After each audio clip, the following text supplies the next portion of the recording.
वो मिट्टी है पर उसके नाम हो जाता है दिया, और वो प्रिय क्या है? पूजा के लिए, जोत बनाने के लिए। परंतु जब रेलवे के प्लेटफार्म पर जाते हैं, है मिट्टी, उसका नाम होगा कुल्हड़, पर उसको चाय भरने के लिए प्रिय हो जाती है। पर जब हम पौधे लगाते हैं, है मिट्टी, उसका नाम होगा गमला, उसमें हम पौधे लगा देते हैं। परंतु जब हम पानी भरने की प्रियता आती है तो है मिट्टी, उसका नाम होगा घड़ा या सुराही। परंतु हमारे मकान की दीवार टूट गई तो है ईंट, मिट्टी पर उसका नाम होगा ईंट, दीवार बनाने के लिए प्रिय। हमारे मकान के खपरे टूट गए, है मिट्टी, उसका नाम खपरा हो गया, मकान छाने के लिए भी। अरे हर देश में तू, हर वेश में तू, तेरे नाम अनेक, तू एक ही है। देश से सब भिन्न है पर तत्व से सब एक। ये खपरा भी है, ईंट भी है, घड़ा भी है, सुराही भी है, गमला भी है, दिया भी है, कुछ भी हो गए, ये देश से सब भिन्न है पर तत्व से सब है। ये आकर 4,84,000 जाति जीव जल थल नभवासी, सिया राम में सब जग जाने कह दिया। 4 खाने की 84 लाख योनि की जो सृष्टि है, जो जल थल और नभ के अनंत विस्तार में फैली है, तुलसीदास जी कहते हैं आकर 4,84,000 जाति जीव जल थल नभवासी, ये सिया राम में सब जग जानी। ऐसा नहीं था कि सिया राम में सब जग मानी। 2 बार तुलसीदास जी ने कहा कि जब तक यह प्रयोग नहीं दिखाया जाएगा, इसका नाम है दिव्य दृष्टि, तब तक मनुष्य परमात्मा का भक्त नहीं हो सकता। इसलिए तुलसीदास जी ने कह दिया कि श्री गुरुपद नख मणिगण ज्योति, सुमरत दिव्य दृष्टि ये होती। ये दलन मोहतम सोसु प्रकाशु, बड़े भाग्य वहीं और जासु। अनेक जन्म की पुण्य आई जिन भाई बहनों के पास है, उनको ये ज्ञान उनकी बुद्धि में धारण हो जाए। उगरही विमल बिलोचन ही के, उगरही यानी खुल जाते हैं, विमल यानी निर्मल, बिलोचन यानी विशेष नेत्र, और मिटही दोष दुख भव रजनी के, सूझही रामचरित मणि मानक। सूझही राम, सूझही राम यानी राम दिखने लगते हैं। कहाँ? गुप्त प्रकट जहाँ जो जही खाने। गुप्त यानी जो निराकार रूप से, प्रकट यानी साकार रूप से, जहाँ देखो तहाँ राम ही राम दिख रहा है। इसलिए जड़ चेतन जग जीव जत सकल राम में जान। जड़ चेतन और जगत जीव जितना ही ये सब राम का स्वरूप फैला हुआ है, ये मैंने जान लिया। आशय 5 तत्व और 3 गुण, 8 की अखंडेक रूपता का नाम साकार है। उससे अलग नहीं, उसमें उपयोगिता का प्रियत्व भरा हुआ है, वो मिठास निराकार है। और साकार निराकार दोनों मिलके उसका नाम परमात्मा है। बस ये प्रक्रिया है। यहाँ ये कबीर ने कहा, सबने कहा, और अंत में ये बात जरूर बता देते हैं कि पूर्व काल के संतों ने यह प्रयोग बताया था, पर उन संतों की परंपरा चलाने वाले जो पंथाई हो गए हैं, उनको ये पता नहीं है। क्या कहा था उनने? कबीर जी ने कहा था कि अलख पुरुष ने किया विचारा, ये 184 धागा डाला, ये 5 तत्व की गुदड़ी बीनी, 3 गुणों से ठाड़ी कीनी, तामे जीव ब्रह्म रुमाया, ये समृत यह सब खेल बनाया। अलख पुरुष कहते हैं परमात्मा को।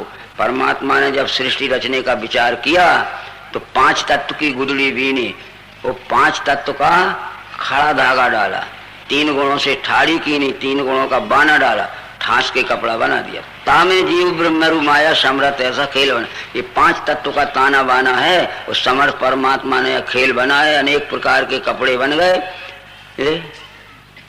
ये तामे जीव ब्रह्म रुमाया, उसी में जीव है, उसी में माया है, उसी में ब्रह्म है, उससे अलग कुछ नहीं है। तो उनका कपड़े का व्यापार था, इसलिए कपड़े पे उनने तत्व दर्शन कराया।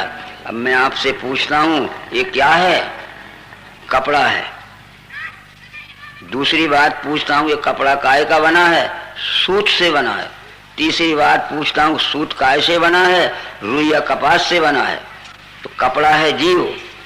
देखो कपड़े कितने प्रकार के हैं, लाल हैं, पीले हैं, हरे हैं, काले, नीले और गुलाबी और पिंट हैं। ऐसे जीव कितने प्रकार के हैं, हिरण मृग हैं, हाथी घोड़े हैं, बैल गाय घास है, इस तरह। परंतु सब कपड़े सूत से ही बनते हैं, इसलिए सूत माया है और सूत कपास से ही बनता है, इसलिए कपास ब्रह्म। इसमें कपास भी है और कपास का बना सूत भी है और सूत के बने कपड़े ही हैं। ये कपड़ा है जीव, सूत है माया और कपास है ब्रह्म। तीनों तामे जीव ब्रह्म रु माया समृत, यह सब खेल बनाया।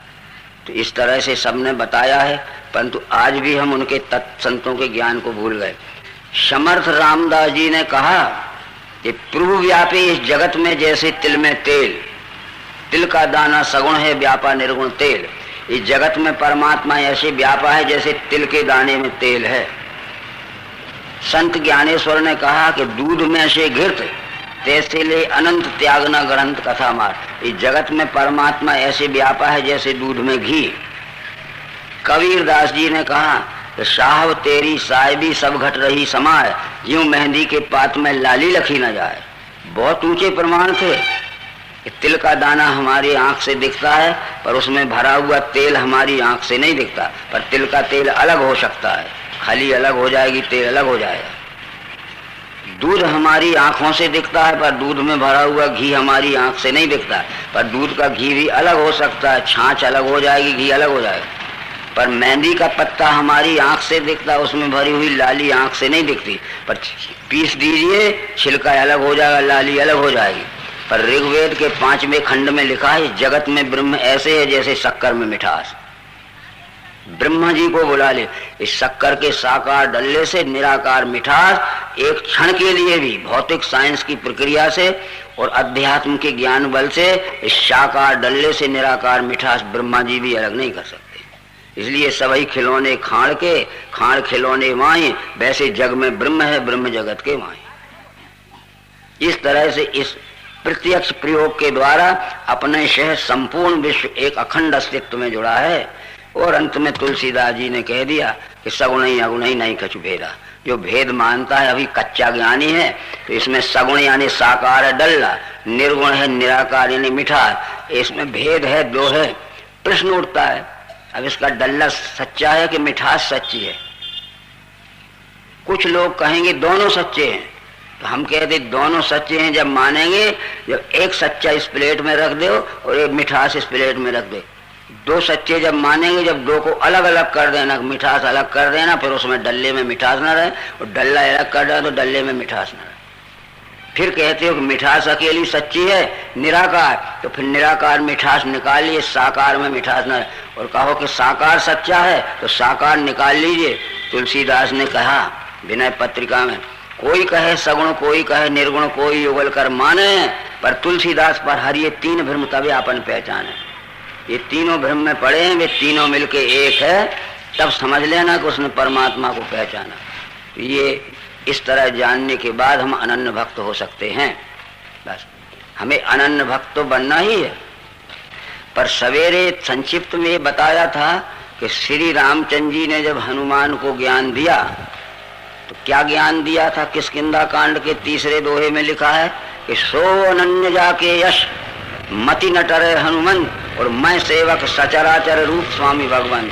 अनन्य भक्त उसे कहते हैं जिसकी मति यानी बुद्धि में यह निश्चय पक्का हो जा कि मैं सेवक हूँ, जितना जड़ चेतन और चराचर सृष्टि के रूप में सारा जगत दिख रहा है यही परमात्मा का स्वरूप है। इस तरह जान लेने से फिर हमारा भेदभाव मिट जाएगा। सब में हमें परमात्मा और जय जय अविनाशी सब घटवासी व्यापक परमानंद दिख जाएगा। परस्पर आश्रिता हेते, साकार निराकार दोनों परस्पर अवलंबन के विषय में जो भ्रम हो चुका है, कोई महानुभाव ये समझ रहे होंगे कि जब परमात्मा दर्शन होगा तो किसी कोने में से चमकता हुआ एक क्षण के लिए प्रकाश दिख जाएगा। कुछ हमारे भाई बहन ये समझ रहे होंगे कि जब विश्वरूप परमात्मा का दर्शन होगा तो कृष्ण जी यमुना किनारे बंसी बजाते हुए गायें चराते हुए एक झांकी दिख जाएगी। और कुछ लोग ये भी समझ रहे होंगे कि अयोध्या के राजमहल में भगवान श्री रामचंद्र जी सीता जी के साथ बैठे हुए एक सिंहासन दिख जाएगा क्षण मात्र के लिए। ये सब भ्रम है। ये विश्वरूप परमात्मा का प्रत्यक्ष यथार्थ दर्शन इस वाक्य की सत्यता इस वाक्य के साथ ही जुड़ी हुई है। अरे विश्व तो है ही और प्रत्यक्ष है और दर्शन भी हो रहा है, परंतु दर्शन होने के बाद भी हम जानते पहचानते नहीं है कि यह विश्व ही विश्वरूप परमात्मा है। इसकी जान पहचान कराने वाली युक्ति का नाम ही दिव्य दृष्टि है, अध्यात्म विज्ञान दृष्टि है। अतः आधार है रामचरितमानस। जिन महानुभावों ने बहनों ने रामचरित पढ़ा होगा रामायण, वो कृपया ध्यान से सुने। यह बात वहाँ लिखी है। जब रामचंद्र जी के धर्म स्थापना का कार्य पूरा हो चुका, जब कार्य पूरा हो जाता है तो फिर अपने निज धाम को चले जाते हैं सब। एक बार रघुनाथ बुलाए, गुरुजन पुरवासी सब आए। रामचंद्र जी ने अपने गुरुवर्ग को बुलाया, उनके गुरु 8 थे, और सब नगर निवासियों को बुलाया, जैसे हम सब लोग आए हैं। एक बार रघुनाथ बुलाए, गुरुजन पुरवासी सब आए। सुनहु सकल पुरजन मम वाणी, कहूँ न कछु ममता और यानी। हे नगर निवासियों, गुरुवर्ग, जो कुछ मैं कहता हूँ उसको ध्यान से सुनो और समझो। किसी स्वार्थ के वश में मैं नहीं कह रहा हूँ कि मेरा कुछ स्वार्थ होगा, इससे तुम्हारा ही हित होगा। और जो अनीत कछु भाखों भाई, तो मोहे बर जाओ भय विसराई। मेरे कहने में अगर कोई अनीत हो, डरना मत, आप मुझे रोक सकते हो कि आप अनीत कह रहे हो। पर एक बात जरूर है, सोई सेवक प्रीतम मम सोई, मम अनुशासन माने जोई। वही मेरा सेवक है, वह संसार में सबसे ज्यादा प्यारा भक्त है जो मेरे ज्ञान को मानेगा। इतना कहने के बाद रामचंद्र जी ने ज्ञान क्या दिया। ये जीव आत्मा की उत्क्रांति की मंजिल को देखो, ये कहाँ से आया है और इस समय कहाँ है। रामचंद्र जी कह रहे हैं कि आकर 4,84,000 योनि भर में यह जीव अविनाशी। 4 खाने की 84 लाख योनि में यह जीव अनंत जन्म तक दुख भोगता रहता है। उद्भिज में रहा, झाड़ पेड़ में बड़े दुख भोगे इसने, कुल्हाड़ियों से काटे गए, लकड़ियों में जलाए गए, बकरियों से चराए गए। स्वेदज में आया, पानी और पानी से पैदा होने वाले जीवों में, तो मछलियों में और जलचरों में पकड़े गए, बाजार में बेच बेच के जाल में फंसा के मछलियाँ लाई गई और उनको खाए गए काट के। अंडज में आया, जो अंडा से पैदा होने वाले हैं, उसमें भी ये मुर्गी हैं, कबूतर हैं और भी जानवर हैं, पक्षी हैं, इनकी भी वही दशा होती है। मुर्गियाँ देखो क्या हाल होता है, कबूतरों का क्या हाल होता है, अंडज में भी यही हाल हुआ। और जब पिंडज में आए, जिनके पेट से बना बना बच्चा निकलता है, जिसमें 4 पांव के जानवर और सर्वोत्तम योनि मनुष्य है, इसमें भी हम हिरण मृग रहे, बकरी रहे, कुछ भी रहे, 4 पांव, उसमें भी मांस के रूप में काट काट के खाए गए। इतना दुख भोगा है इस जीव ने। परंतु जब इस जीव को 4 खाने की 84 लाख योनि में अनेक प्रकार के दुख भोगते हुए देखा ईश्वर ने, तो ईश्वर को जब दया आ गई, तो ये ईश्वर ने दया करके इस जीव आत्मा को मनुष्य शरीर में जन्म दिया है। ये आपने चौपाइयाँ पढ़ी होगी। आकर 4,84,000 योनि भ्रम में यह जीव अविनाशी, फिर सदा माया कर प्रेरा काल कर्म गुण स्वभाव गए। कबहुक कर करुणा नर देही, देत ईश बिन हेतु सनेही। जब ईश्वर को दया आ गई, अहेतु की कृपा से ईश्वर ने इस जीव आत्मा को मनुष्य शरीर में जन्म दिया। बड़े भाग मानुष तन पावा, सुर दुर्लभ सदग्रंथन गावा, साधन धाम मोक्ष कर द्वारा।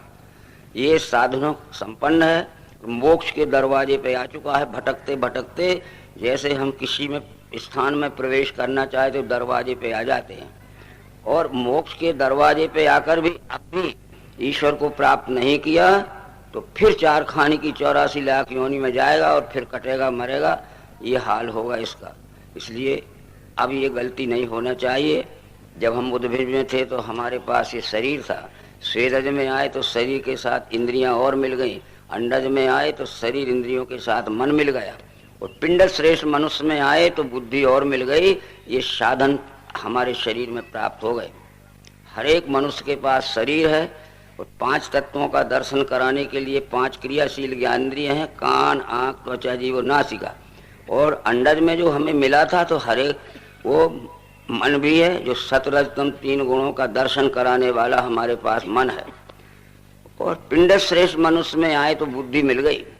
बुद्धि मनुष्य को छोड़कर किसी युग में और किसी देश में दूसरे जीव में नहीं है। इसलिए बुद्धि नाम विवेक शक्ति का है, बुद्धि नाम निश्चयात्मिका शक्ति है। बुद्धि से ये परमात्मा को जाने। ये साधन सबके पास हैं। जब तक हमारी ये साधन मलिन रहते हैं तब तक इनका दुरुपयोग हम जीव भाव के विषय भोगों में ही करते हैं। झूठ बोलना, छल करना, कपट करना, चोरी करना, पराये घर में घुसना, रिश्वत लेना, भ्रष्टाचार करना। परंतु जब हमारी ये साधन निर्मल हो जाते हैं तो निर्मल मन जन सो मोहि पावा, मोहि कपट छल छिद्र न भावा। जिनके साधन निर्मल हो गए हैं वो परमात्मा विश्वरूप परमात्मा को पहचान कर इस विश्वरूप परमात्मा के भक्त हो जाते हैं। हमारे पास शरीर रूपी घर में ये 8 साधन है, 5 ज्ञानेंद्रियां, कान आँख त्वचा जीव नासिका, छठवां मन, सातवीं बुद्धि और आठवां स्वयं जीव आत्मा। ये 8 ही साधन क्यों हैं? ये परमात्मा का विश्व रूप 8 अंगों में फैला हुआ आदि अंत मध्य रहते विराट स्वरूप है। ज्ञान विज्ञान योग नाम के 7वें अध्याय के 4थे श्लोक में भगवान श्री कृष्ण ने कहा कि पृथ्वी जल अग्नि वायु आकाश मन और धी अहंकार यही मेरे प्रकृति के 8 अंग हैं। जो विश्वरूप परमात्मा के ये विश्वरूप विराट स्वरूप के 8 अंग हैं, उसके अंश जीव आत्मा में वो 8 साधन बन के आए हैं। इस साधक स्वरूप जीव को चाहिए कि अपने ही 8 साधनों के द्वारा प्रत्यक्ष दर्शन के साधना पथ पर चलकर अपने परम साध स्वरूप विश्वरूप की एकात्मता का दर्शन कर ले और अनन्य भक्त हो जाए। परंतु एक बात हमारे मन में आती है कि ये विश्व इतना बड़ा है, विश्व अकेले पृथ्वी लोक को नहीं कहते। ये पृथ्वी तो विश्व में का एक पिंड है, एक अंग है। सूर्य चंद्र मंगल बुध गुरु शुक्र शनि अरुण वरुण जितने भी आदि अंत मध्य में फैला हुआ ये विश्व का स्वरूप ही विश्व रूप है। तो विश्व रूप इतना बड़ा है कि हम भौतिक साधन से, किसी भी भौतिक साधन से जो मिनटों में हजारों हजारों किलोमीटर की रफ्तार से उड़ता है, 100 जन्म भी उड़ान भरते रहें तो ये विश्व के आदि अंत मध्य का पता नहीं लग सकता। सबसे पहले वेदों में इस बात को कहा गया है कि ये विश्व रूप का दर्शन करना है तो विश्व में का ही एक छोटा सा पिंड स्वरूप अधिष्ठान घटक या इकाई अपने सामने रख लेना और फिर मिलान करके देख लेना। जैसे संसार की हमें बताशा पहचानना है तो ये जरूरी नहीं है कि हम भूखे प्यासे सारे संसार में बताशा पहचानने के लिए जन्म जन्मांतर भटकते रहें। ये भी जरूरी नहीं है कि सारे संसार के बतासा बुला के हम हजारों ट्रैक्टर और ट्रैक यहाँ ढेर लगा लें और एक ही बतासा हमने पहचान लिया कि बतासा ऐसा होता है तो न दुनिया भर में भूखे प्यासे भटकना पड़ा और न दुनिया भर के बतासा ला के यहाँ एक गांधी मैदान में ढेर लगाना पड़ा। बस एक में देख लिया, यत यत पिंडे तत्त ब्रह्मांडे। अंश रूप से एक पिंड में है, घटक में, इकाई में, वही अंशी भाव से संपूर्ण ब्रह्मांड में व्यापा हुआ है। इसलिए हम विश्व में का ही कोई भी एक छोटा सा पिंड स्वरूप अधिष्ठान यहाँ रख लें। यह बात सभी संतों ने कही है। कबीर जी ने कहा कि जो भीतर सो बाहर देखा, पिंड ब्रह्मांड का एक ही लेखा। जो भीतर है वही बाहर है, हमने देखा है, और जो एक छोटे से पिंड में है वही संपूर्ण ब्रह्मांड में है, हमने देखा है। संत नानक जी ने गुरु ग्रंथ साहब में कहा था कि जो ही पिंडे सोई ब्रह्मांडे, खोजे सुई पावे सदगुरु होय लखावे। परंतु मित्रों, ये तो हर एक संत ने कहा था, ये ज्यादा प्रमाण देने की जरूरत नहीं है, क्योंकि वेदों में कहा था कि सा यश्यायम पिंडे यश्या व ब्रह्मांडे स एका। तो हमने ये वस्तु हमारे सामने रखी है। ये जरूरी नहीं है कि यही वस्तु आप अपने सामने रखें। ये दर्शन होने के लिए हमें वस्तु प्रत्यक्ष सामने रखना पड़ेगी और फिर वो उसको पिंड ब्रह्मांड की एक रूपता का मिलान करने के लिए उसमें प्रयोग और प्रक्रिया करना पड़ेगी। तो इसलिए वस्तु हमने सामने रखी है। इतना बड़ा टुकड़ा आप मट्टी का, पत्थर का, लकड़ी का, धातु का कुछ भी रख लेना और देखना है जय जय अविनाशी सब घटवासी व्यापक परमानंदा। केवल मिश्री वासी और मट्टी वासी नहीं, लकड़ी व जय जय अविनाशी सब घटवासी व्यापक परमानंदा। तो ये वस्तु हमने यहाँ रखी है मित्रों।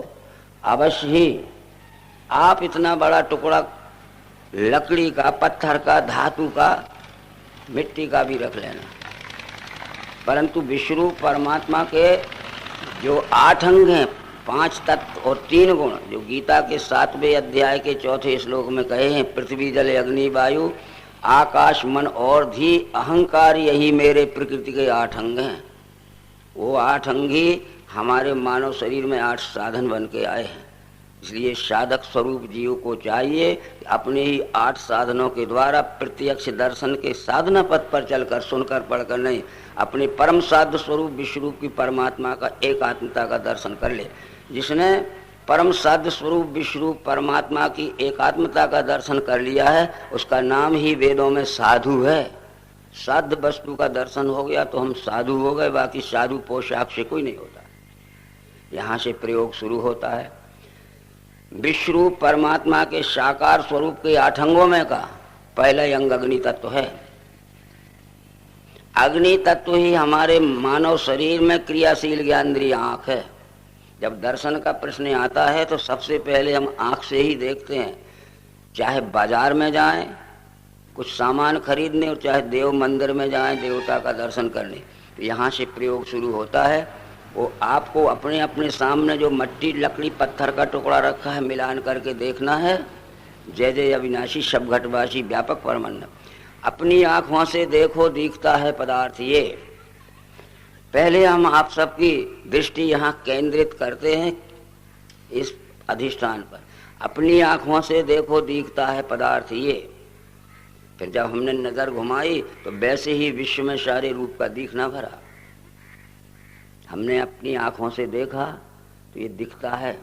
किसी ने पूछा क्या दिखता है, तो व्यवहारिक परिचय के लिए उसका नाम दिया रूप दिखता है। जो आंख से दिखता है रूप दिखता है। कैसा दिखता है, तो यहाँ सफेद दिखता है, कहीं पीला दिखता है, कहीं हरा दिखता है, कहीं नीला दिखता है। ये पिंड स्वरूप अधिष्ठान से देखना जब हमने शुरू किया तो अग्नि की क्रियाशील ज्ञानेंद्रिय आंख से अग्नि के प्रकाश में ये पिंड से लेकर हमारे सहित हर एक वस्तु में रूप भाव से आदि अंत मध्य दिख रहा है। हमें रूप का कितना विस्तार है, केवल इतना ही नहीं है रूप, उसमें हम सब उसी रूप में जुड़े हैं, उससे अलग नहीं है। विश्वरूप परमात्मा के साकार स्वरूप के 8 अंगों में का दूसरा अंग वायु तत्व है, जिसे हवा कहते हैं। वायु तत्व है। वायु हमारे मानव शरीर में क्रियाशील ज्ञानेंद्रिय त्वचा है। त्वचा यानी ये चमड़ी या खाल, हाथ।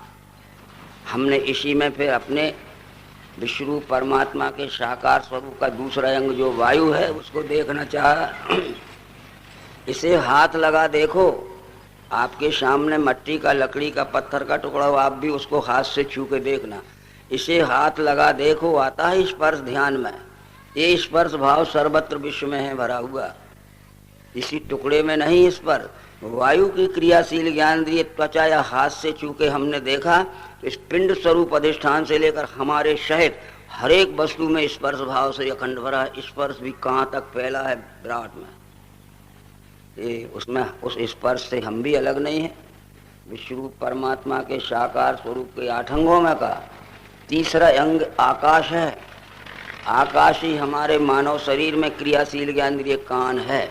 जब हमने इस पिंड स्वरूप अधिष्ठान को, इसमें शब्द है स्थायी, बजा के कान से सुनो। जो मेरी तरफ नहीं देख रहा होगा और अपने हाथ से भी नहीं छू रहे होगे, सबके कानों में एक साथ एक सरी का शब्द पहुंच गया। क्योंकि हमारे सबके कान ये विश्वरूप परमात्मा के तीसरे अंग आकाश के बने हुए क्रियाशील ज्ञानेंद्रिय हैं। और आकाश का गुण शब्द है। जब हमने ठोक बजा के देखा, इसमें शब्द है स्थायी, बजा के कान से सुनो। वैसे ही विश्व में सारे स्थित है शब्द भाव भी। जहाँ तक हम रूप दिखता है वहाँ तक ठोक बजा के कान से सुन के देखेंगे तो शब्द भी आदि अंत मध्य रहित फैला हुआ है बहुत दूर तक। न उसका कोई नाप है न तौल है। विश्वरूप परमात्मा के साकार स्वरूप के 8 अंगों में का चौथा अंग जल है। 5वां अंग पृथ्वी है। जल ही हमारे मानव शरीर में क्रियाशील ज्ञानेंद्रिय जीव है। जल की रसनम शक्ति हमारी जीव में भरी है। जीव का नाम रसना है। जीव से ये लगा देखो, आपके पास भी मट्टी का टुकड़ा होगा, लकड़ी का टुकड़ा होगा, पत्थर का टुकड़ा होगा, आप भी उसको जीव से चख के देखना। जीव से ये लगा देखो, वस्तु में कुछ स्वाद है। वैसे ही विश्व में भी है रस भाव भरा हुआ। इसी तरह से इस पिंड से लेकर जल की क्रियाशील ज्ञानेंद्रिय जीव से हमने जब चख के जीव से लगा के देखा तो पिंड स्वरूप अधिष्ठान से लेकर हमारे शहर ये आदि अंत मध्य रहित चराचर में जल भाव से रस भरा हुआ है। विश्वरूप परमात्मा के साकार स्वरूप के 8 अंगों में का 5वां अंग पृथ्वी है। पृथ्वी हमारे मानव शरीर में क्रियाशील ज्ञानेंद्रिय घ्राण है, नासिका नाक है। इसी पदार्थ को जब हमने नाक से सूंघ के देखो, आपके पास जो लकड़ी का, पत्थर का, मट्टी का या धातु का टुकड़ा है, आप भी नाक से सूंघ के देखना। नाक से सूंघ के देखो, गंध है इसमें भरा। इसी रीति लखो सारे दृश्य में गंध भी रमा। ये अच्छी वस्तु से संपर्क होगा तो सुगंध, सड़ी गली वस्तु से संपर्क होगा तो दुर्गंध, सुगंध हो या दुर्गंध हो नाक से ही अनुभव आएगा। ये जगत प्रसिद्ध 5 तत्व हैं। पृथ्वी का गुण गंध है, जो नाक से सूंघ के हम इस टुकड़े से लेकर कागज, मट्टी, लकड़ी में सब में देख सकते हैं। जल का गुण रस या स्वाद है, जो जल की ज्ञानेंद्रिय जीभ से रसना से चख के लगा के जब जल का गुण रस या स्वाद जान सकते। अग्नि का गुण प्रकाश रूप है, अग्नि के प्रकाश में अग्नि की क्रियाशील ज्ञान इंद्रिय ये अग्नि के प्रकाश में अग्नि का गुण रूप देख रही है, हमारे से सब में रूप दिख रहा है। और वायु का गुण स्पर्श है, वायु की क्रियाशील ज्ञान इंद्रिय त्वचा या हाथ से छू के देखने पे ठंडा है कि गर्म है, मुलायम है कि कड़ा है, खुरदरा है कि चिकना है, ये हमें उसका प्रकार भेद दिखेगा। तो ये इस टुकड़े से लेकर अपने सहज सब में स्पर्श भरा है। और आकाश का गुण शब्द है, हमने जब ठोक बजा के देखा तो इससे लेकर अपने सहज सचेतन में, चेतन में और जड़ में सब में शब्द भाव भरा हुआ है। ये जगत प्रसिद्ध 5 तत्व हैं, जो 5 ज्ञानेंद्रियों के सिवाय संसार में कोई भी पूजा पाठ, कोई उपाय नहीं है। ये तत्व दर्शन, 5 तत्वों का दर्शन, 5 तत्वों की क्रियाशील ज्ञानेंद्रियां जो अपने पास हैं उनसे ही हो सकता है। रामायण में ये बात लिखी है, हमने पढ़ी होगी, श्रद्धा बिना धर्म की नहीं होई, मही बिन गंध न पावे कोई। जब तक हमारे अंतःकरण में सात्विक श्रद्धा न होगी, ज्ञान ग्रहण करने लायक बुद्धि न होगी, तब तक ज्ञान समझ में आ ही नहीं सकता है। श्रद्धा बिना धर्म नहीं होई, मही बिन गंध न पावे कोई। जैसे पृथ्वी के बिना गंध किसी को कहीं नहीं मिल सकती, यहाँ कोई ऐसी चीज है कि जिसमें बास या गंध न हो, परंतु बिना नाक से सूंघे हम उस बास या गंध को नहीं जान सकते। हर एक चीज में बास है, आप सूंघ के देख लीजिए। बिन तप तेज की कर विस्तारा, जल बिन रस की होय संसारा। तप यह शब्द आया है, ता का अर्थ है तत्व, पा का अर्थ है पहचान। तत्वदर्शियों के पास बैठकर जब तक हम तत्व दर्शन न करेंगे तब तक हमें ज्ञान नहीं हो सकता। इसलिए बिन तप तेज की कर विस्तारा, जल बिन रस की हो संसार। संसार में कोई भी ऐसी वस्तु नहीं है जिसमें जल का गुण रस ना हो। तो जल तो यहाँ है नहीं, पर जल का गुण रस स्वाद यहाँ भी है। जीव से लगा देखो वस्तु में कुछ स्वाद है, ऐसे हर एक चीज में वो जल रस रूप से भरा हुआ है, स्वाद रूप से भरा हुआ है। शील की मिल उत्साही, जिम बिन तेज न रूप गुसाई। जब तक हम तत्वदर्शियों का सत्संग न करेंगे तब तक तत्व दर्शन नहीं हो सकता। जिम बिन तेज न रूप गुसाई, जैसे अग्नि के प्रकाश के बगैर रूप नहीं दिख सकता है, परंतु प्रकाश कितना ही फैला हो, ये रूप कितने ही रंग बिरंगे बैठे हों, पर जिसकी आंख में प्रकाश न होगा उसको रूप नहीं दिख सकता। आंख बंद कर ले, प्रकाश भी है, रूप भी है। इसलिए अग्नि की क्रियाशील ज्ञान आंख से अग्नि के प्रकाश में अग्नि का गुण रूप अपने सहस आदि अंत मध्य दिखता है। निःसुख बिन होय की थीरा, परस की रहे विहीन समीरा। स्पर्श बिना वायु के नहीं हो सकता। ऐसी कोई चीज नहीं है यहाँ जिसका स्पर्श न हो। ठंडी है कि गर्म है, मुलायम है कि खड़ी है कि खुरदरी है कि चिकनी है, पर वायु की क्रियाशील ज्ञान की त्वचा से, हाथ से छू के जब तक न देखेंगे तब तक हमें स्पर्श का ज्ञान नहीं हो सकता। और बिन विज्ञान की समता आवे, कोई अवकाश की न बिन पावे। विज्ञान यह प्रयोग है, विज्ञान यह प्रत्यक्ष दर्शाने की प्रक्रिया है। बिना विज्ञान के प्रयोग में देखिए पांचों तत्व समान भाव से आदि अंत मध्य है, चराचर में भरे हुए हैं, ये कोई नहीं जान सकता। उसकी ये जानने की यही एकमात्र युक्ति है। 5 तत्वों की 5 क्रियाशील ज्ञानेंद्रियां हमारे पास हैं, कान नाक त्वचा जीभ नासिका। तो 5 तत्वों के गुण, भूमि लकी गुण गंध से, पृथ्वी का गुण गंध नाक से जान सकते हैं सब में। रस गुण से जल भाव, जल का गुण रस, जल की ज्ञान जीव से चक्के जान सकते हैं। रूप अग्नि का गुण लगो, और अग्नि का गुण रूप है तो अग्नि के प्रकाश में अग्नि की क्रियाशील ज्ञान आंख से ये रूप हम देख सकते हैं। और वायु का गुण स्पर्श है तो वायु की क्रियाशील ज्ञान त्वचा से हम हाथ से छू के स्पर्श करके जान सकते हैं। ये बिन विज्ञान की क्षमता आवे, कोई अवकाश की न बिन पावे। बिना विज्ञान के प्रयोग में देखे ये पांचों तत्व समान भाव से आदि अंत मध्य चराचर में भरे हैं, कोई नहीं जान सकता। ये रामायण में सब लिखा है, परंतु रामायण को हम तत्व दर्शन की भक्त बनने के लिए नहीं पढ़ते हैं। जब तक दर्शन न होगा जब तक कोई भक्त नहीं हो सकता। अरे जिसकी भक्ति करना है उसकी जान पहचान और दर्शन तो हो जाना चाहिए। हम पूरी रामायण पढ़ लेते हैं और हम समझने लगते हैं कि हमने 120 अखंड पाठ कर लिए। क्या पाठ किया? ज्ञान हुआ ही नहीं। ज्ञान विहीना पशु भी समान। यहाँ 5 ज्ञानेंद्रियों का काम समाप्त हो चुका। ये अब हम आपसे पूछते हैं